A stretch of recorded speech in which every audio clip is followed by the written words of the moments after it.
When you think of the disciple named Thomas, there's no doubt the word doubt comes to mind. But is that a fair summary of this man? Did he have any noble qualities you can learn from? Find out next on Grace to You.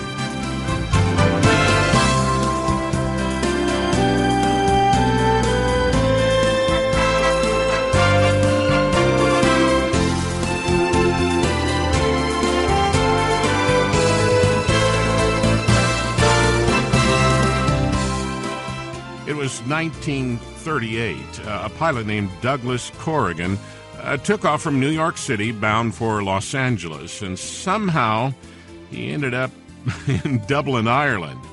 After that, no matter what great things he may have accomplished, he was forever known as Wrong Way Corrigan. And it seems the disciple Thomas suffered a similar indignity. He is forever remembered as the guy who doubted the Lord's resurrection. But maybe history has overemphasized that incident and overlooked Thomas's positive traits. Well, John Macarthur considers that today as he continues to study the Master's men here on Grace to You. Now, before John looks at Thomas, there's a bit more to say about the disciple Matthew, the former tax collector. And with that, here's John Macarthur. Matthew was a traitor. Matthew was an extortioner. Matthew was a robber and a thief. Matthew was greedy. Matthew was a social pariah or outcast. And he knew it. And look in Matthew 9:9, and there's where you find it. You see, to be a tax collector is to be a publican. And what that meant was that you as a Jew were used by the Roman government to collect taxes from the Jews to give to Rome. You then sort of worked for the oppressor. You were a traitor first class. And not only that, but you bought the right to collect taxes. So you paid the government. You bought into the system.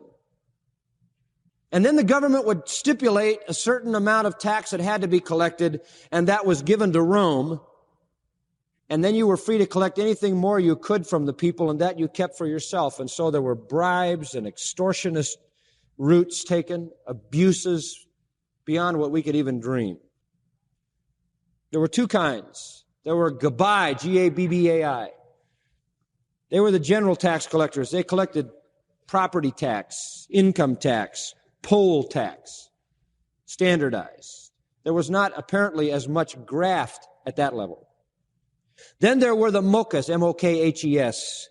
They collected the duties. They collected duty on everything. They set up their little deal where the roads crossed, and they collected on all import, all export, all items bought, all items sold. They set tolls on roads, tolls on bridges, tolls on harbors. They set tolls on axles, how many legs on your donkey, packages, letters, you name it. Everything. Everything. That was Matthew. He was a Mokas. Taxed everything. There were two kinds of Mokas. There was what was called a great Mokas. He was a guy who hired some hireling to do the tax collecting, and he faded into the background. He didn't really want to be associated with the actual activity itself. And he retained a little more dignity because he backed off. That was called a great Mokas. Then there was the little Mokas, the small Mokas. He was too cheap to hire somebody to collect the taxes. He was so greedy he did it himself and didn't care about the social stigma. And Matthew was that little Mokas. He was, verse 9, sitting at the tax office himself. Greedy extortioner, traitor to his people. I think what makes it so fascinating to me also, he also had a name Levi, which indicates that he really was in the flow of Jewish tradition. And what also is interesting is that in the Gospel of Matthew, you might be interested to note, there are more quotes of the Old Testament than in Mark, Luke, and John combined. So Matthew knew the Old Testament. In fact, he quotes out of the three sections of the Old Testament that a Jew knew, the law, the prophets, and the hagiographa, the holy writings. Matthew knew the law of God in the Old Testament. And yet we have no idea of him at all being interested in spiritual things. But when Jesus comes along, he says to him, "Follow me." And he arose and followed him. Instantly. Now, what is involved in this? First of all, he just walked away from his career. I mean, it wasn't like the earlier guys who were fishermen. If they didn't like what went on with Jesus, there were always fish, right? And there were always nets, and there were always boats. And they could go back, and in fact they did in John 21. They all went back fishing. And the Lord showed them they couldn't catch anything. But when Matthew walked away from that table, believe me, the Roman government would have somebody there the next day. And somebody was in line to buy into that, and he was cutting off his career for good. No lingering. Also, he was identifying with somebody who was equally rejected by the establishment. Well, the Pharisees and the scribes hated Jesus as much or more than they hated him as a publican. So he was really going from the frying pan into the fire.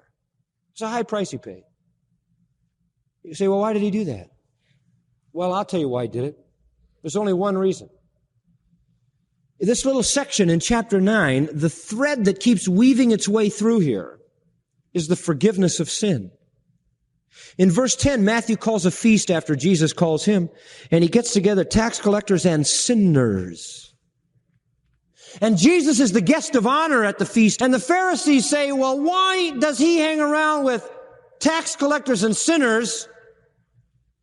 And Jesus says, they that are well need not a physician, but they that are sick. You better go and relearn your lesson that I am come not to call the righteous, but what? Sinners to repentance.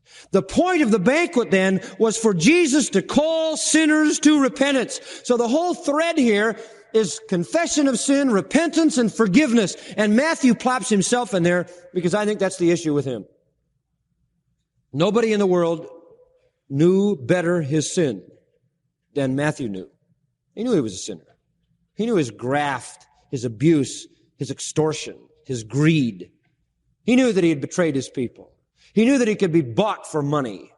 He knew that, and I believe he despised it. I believe he wanted out. I believe he wanted a way to get away from it. And he had heard about Jesus, and he had heard him preach because he was in that little town of Capernaum. And I believe when Jesus came to him and said, follow me, he knew that inherent in that was the forgiveness of sin, and he ran to get that. And he was willing to say goodbye to his career and everything else because he wanted forgiveness. What kind of people does God use? Stained glass saints? No. Vile, wretched, rotten sinners